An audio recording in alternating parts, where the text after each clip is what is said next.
Bir dənə də maraqlı məsələ var. Amerikanın təyyarələri bu və ya digər formada vurulur. Amma indiyə qədər də bir ədəd də olsun İsrail təyyarəsi vurulmayıb. Niyə?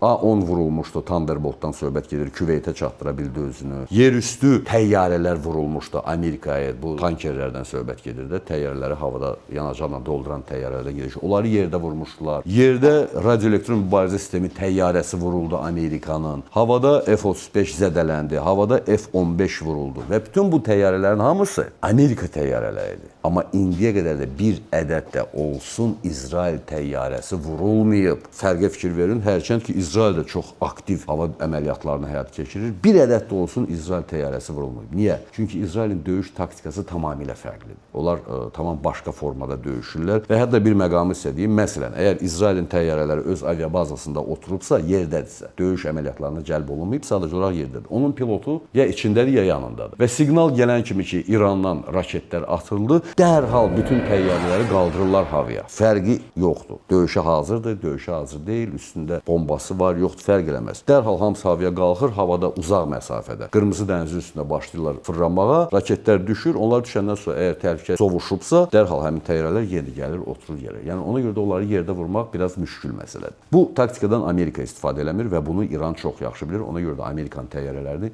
yerdə vura bilirlər. İkinci bir tərəfdən, baxmayaraq ki, hava hücumundan müdafiə sistemləri məhv edilib, İsrail hələ də aşağı enmir. Raket zərbələri endirir və nəticədə də yenə də məlumatlar var ki, İranın deməli artilleriya diviziyasının komandiri Kamal Məlhəm öldürülüb, həmin o artilleriya diviziyasının köməkçisi Yahya Həsan öldürülüb və bir neçə polkovnik və generallar da orada öldürülüblər və bundan başqa Sepahın kəşfiyyat rəhbəri Məcid Xadəmi, o da zərbələr nəticəsində öldürülüb və hətta Məcid Xadəmi ilə bağlı Amerika Dövlət Departamenti söz vermişdi ki, kimsə onun yerini mənə desə 10 milyon dollar verəcəm. Ya kimsə 10 milyon dollar bu dəqiqə İrandan qabağa düşüb, Местный олигарх. ya da ki, sadəcə olaraq yerini dəqiqləşdiriblər özləri, pul qalıb Amerikalıların cibində və Məcid Xatəmini də Sepahın kəşfiyyat rəhbərini vurub öldürüblər. Salamat qalın. Əsas odur və yaddan çıxarmayın, abunə olmaq lazımdır.